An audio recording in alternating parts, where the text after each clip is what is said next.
Collector बहुत ईमानदार थे। हम जवाब उस माँ को नहीं दे सकते हैं। हम उस बच्ची और बच्चों को हम पिता नहीं दे सकते हैं। मायावती जी आप से कि क्या हर बिंदु को जातीय आधार पर मूल्यांकन करना और देखना जरूरी है। बीपी मंडल का नाम होगा, बीपी सिंह का नाम नहीं होगा।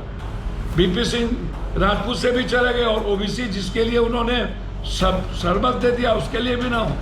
तो मायावती जी को याद तो यह भी करना पड़ेगा ना कि बीपी सिंह की भी भूमिका रही है। काशी राम जी ने जिस सामाजिक न्याय की लड़ाई लड़ी उसको बीपी सिंह ने इंप्लीमेंट भी किया। एक दूसरी चीज, इसमें पॉलिटिकल मैंडेट क्या मिलना है। अभी तक का ट्रेंड यह है कि बीजेपी के साथ राजपूत समाज के वोट गए और जो न्यू कमर न्यू यूथ है वो कंप्लीट चेंज हो चुका है। आनंद मोहन जी 65-70 के दशक के बाद निकले हैं और काफी चेंज। आईएएस एसोसिएशन वाले जाति के आधार पर कोर्ट और सुप्रीम कोर्ट की बात करेंगे। जब पदाधिकारी और नेता भी जाति के आधार पर राजनीति करेगा तो संविधान प्रभावित होगा कि नहीं होगा। नमस्कार, मैं हूं देवांशु। आप देख रहे हैं न्यूज़ फाउंडेशन। आनंद मोहन की रिहाई को लेकर बिहार से लेकर दिल्ली तक सियासत जो है वो गर्म है। इस बीच आईएएस एसोसिएशन ने भी आनंद मोहन की रिहाई का विरोध किया है। इस वक्त हमारे साथ बात करने के लिए पप्पू यादव हैं। पप्पू यादव जी, आईएएस एसोसिएशन ने विरोध किया है आनंद मोहन की रिहाई का, आप क्या मानते हैं? तो देखिए, मुझको 2-3 बात समझ में नहीं आई। पहली बात कि जो मीडिया ट्रायल करती है, पहले जब मीडिया ट्रायल होने लगे तो समझिएगा कि बीजेपी का मोटिवेशन है। बीजेपी कंप्लीट रूप से उसमें पार्टी बनी हुई है। ये वही बीजेपी है जो अटल जी, अडवाणी जी, समता पार्टी, बीपीपा एक साथ चुनाव लड़ी थी। ये वही बीजेपी है जब कई जगहों पर एमएलए एमपी के रूप में पत्नी पति बीजेपी के साथ गठबंधन करके चुनाव लड़े। ये वही बीजेपी है जब सुशील मोदी ने आनंद मोहन की रिहाई की बात की, कई सारे लोगों ने रिहाई की बात की। एक तो सुशील मोदी और बीजेपी मुंह से बोलती है कि किस चीज से बोलती है, मुझको आज तक ये समझ में नहीं आया। बीजेपी का कैरेक्टर क्या है, चरित्र क्या है। कभी बोलेगा 27 दुर्दांत अपराधी, कभी बोलेगा कि आनंद मोहन के आर में बहुत कुछ खेल हो गया। कोई कुछ बोलता है, कोई कुछ बोलता है। एक दूसरी बात, जब ये बात उठती है कि यूपी में ठोक रही है, वहां पर निकाल रहे हैं, तो 1 साल देश की सबसे मजबूत बेटी पहलवान अपने अपने बलात्कार को लेकर, यौन शोषण को लेकर केस करने के लिए दर की ठोकर खाई, केस नहीं हुआ। क्या ब्रजभूषण सिंह को ये शूट करेंगे? क्या 136 केस ब्रजेश सिंह को ये शूट करेंगे? क्या विनीत सिंह को ये शूट करेंगे? क्या धनंजय सिंह को शूट करेंगे? क्या सेंगर को शूट करेंगे? किसको शूट करेंगे? अभी तक जोगी ने क्या अपने किसी एक स्वजातीय को गोली मारा या मरवाया? इनके एजेंडे में कौन? अतीक। इनके एजेंडे में हरिशंकर तिवारी, इनके एजेंडे में चंद्रशेखर यादव, इनके एजेंडे में अजय राम, इनके एजेंडे में ब्रजेश सिंह क्यों नहीं, जो यूपी का और इंडिया का नंबर 1 मोस्ट वांटेड क्रिमिनल है। अतीक क्रिमिनल है, कानून जाने, कानून को इन्होंने किस कदर ठेंगा दिखाया, वो उस पर मैं अभी नहीं जाऊंगा। बात आनंद मोहन, आप कभी अतीक के बारे में कहते हो जिंदाबाद लगा दिया, ब्रजेश सिंह जिंदाबाद हो, जोगी जिंदाबाद हो, धनंजय जिंदाबाद हो, ब्रजभूषण जिंदाबाद हो, सेंगर जिंदाबाद हो, इसका सब बाबा जिंदाबाद हो, अनंत सिंह जिंदाबाद हो, ललन सिंह जिंदाबाद हो। हर आदमी को अपने अपने फॉलोअर्स के तहत जिंदाबाद करने का, मुर्दाबाद करने का राइट हो रही है। हर चीजों में आप आनंद मोहन की रिहाई 14 साल के बाद, क्या कोई सरकमस्टांसेस था, परिस्थितियां थी जिसमें आनंद मोहन ने रिवेंज किया? क्या पर्सनल इशू था, क्या कोई पर्सनल विवाद थी, क्या साजिश था मारने की, क्या ये वेंडेटा था, क्या हमने गैंगवार किया, क्या हमने नरसंहार किया, परिस्थितियां क्या थी, क्या ये रेयर एंड रेयरेस्ट मर्डर में आएगा? एक घटना घटित भी, मोब सड़क पर थे, उस वक्त लालू यादव जी की सरकार थी, उसके खिलाफ आप ऐसे समझिए कि बिहार में ऊंची जात का विरोध था, घटना घटी, लोग सड़कों पर थे। गोपालगंज डीएम देखते ही लोगों की आक्रोश पैदा हो गया। लालू यादव का गोपालगंज नया में आना, गोपालगंज डीएम, ये कौन जानता था कि ये दलित है कि क्या है? जब गोपालगंज डीएम देख करके आक्रोश में आए, अब मैं एक बात बहुत क्लियर कह रहा हूं कि इस घटना का मैलाफाइड इंटेंशन क्या था, इसको कोर्ट ने भी देखा है। फांसी से सजा, हाई कोर्ट, फिर सुप्रीम कोर्ट ने कहा कि एक जिम्मेदार आदमी जब मोव कंट्रोल आप नहीं कर पाए और वहां आप थे और एक डीएम की हत्या हुई, पहले तो मुझको यह समझ में नहीं आता है कि एक आम आदमी का बलात्कार होता है तो उसमें भी वही सीआरपीसी लगेगा। अब मेरे घर में कोई घटना घटेगी, बलात्कार टाइप की चीजें होगी, तो मेरे में भी क्या अलग अलग व्याख्या होगी। कलेक्टर बहुत ईमानदार थे, हम जवाब उस मां को नहीं दे सकते हैं, हम उस बच्ची और बच्चों को हम पिता नहीं दे सकते हैं, वह परिवार कंप्लीट अकेला है। जब ये सवाल लोग करते हैं कि वो बच्चे छोटे थे,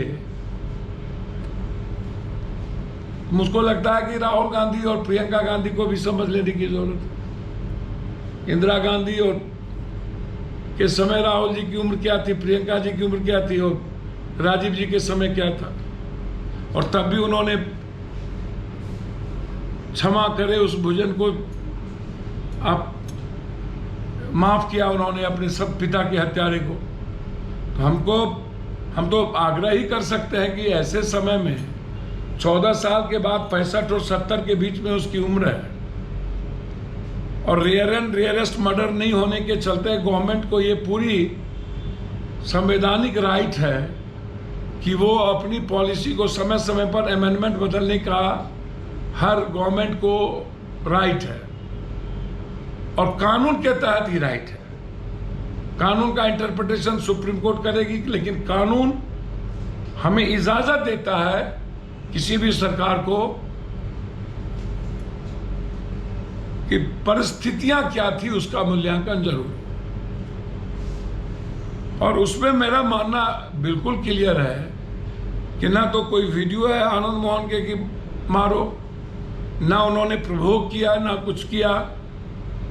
और उसके बाद 14 साल के बाद जब कोई इंटरफेयर नीतीश कुमार या किसी की सरकार ने आज तक नहीं की, और उसके बाद 14 साल के बाद एक पॉलिटिकल बंदी या इस तरह के कई सारे बंदियों के बारे में इसके मूल्यांकन हुए, तो अब आप हमको ये बताइए कि इसमें नीतीश कुमार का पॉलिटिकल वेंडेटा क्या है?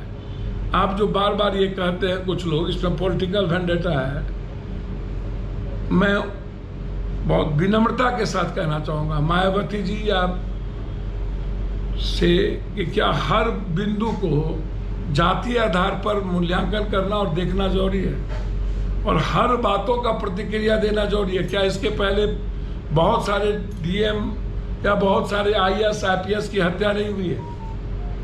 इस देश में बड़े बड़े नेता, बड़ी बड़ी घटनाएं नहीं घटी है?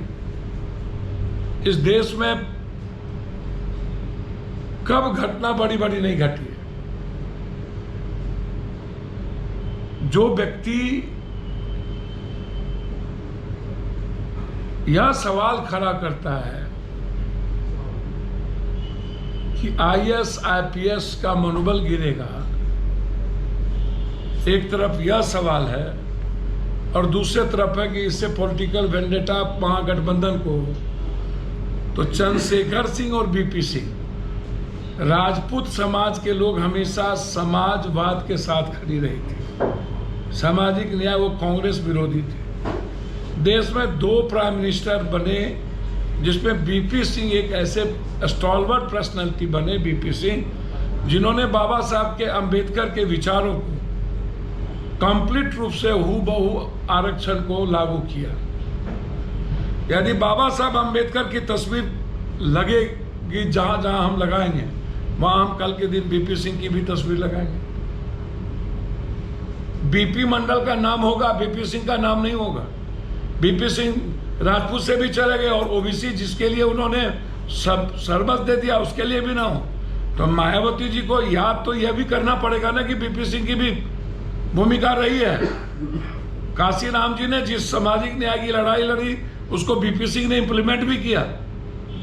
एक दूसरी चीज, इसमें पॉलिटिकल वेंडेटा क्या मिलना है। राजनाथ सिंह के रहते हुए लगभग देश के राजपूत 60% चले गए थे, बीजेपी के मैंडेट हो गए थे। जोगी के आने के बाद लगभग राजपूत समाज के लोग बीजेपी मैंडेट है आज के डेट में। तो इसमें नीतीश कुमार ने कौन सा पॉलिटिकल वेंडेटा काम कर दिया? वही तो विरोधी कह रहे हैं ना कि अब राजपूत वोट बैंक को रिझाने के लिए ऐसा किया। अब मुझको आप बता दीजिए ना भाई, कैसे?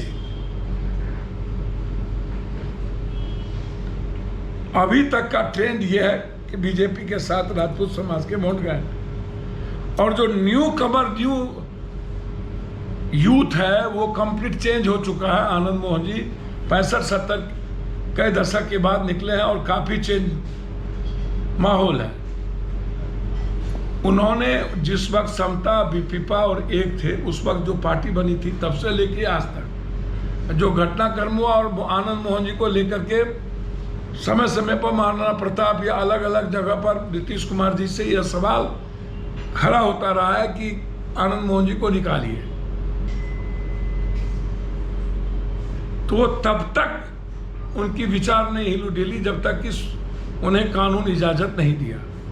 तो कोई पॉलिटिकल वेंडेटा नीतीश जी के लिए ये नहीं है। आपको लगता है कोई फायदा नहीं होगा चुनाव में? सर आप हमको एक बात बताइए ना, फायदा घाटा तो अभी राजनीति हम नहीं करने आए ना। हर व्यक्ति अपने विचारों से कुछ न कुछ प्रभावित करता है।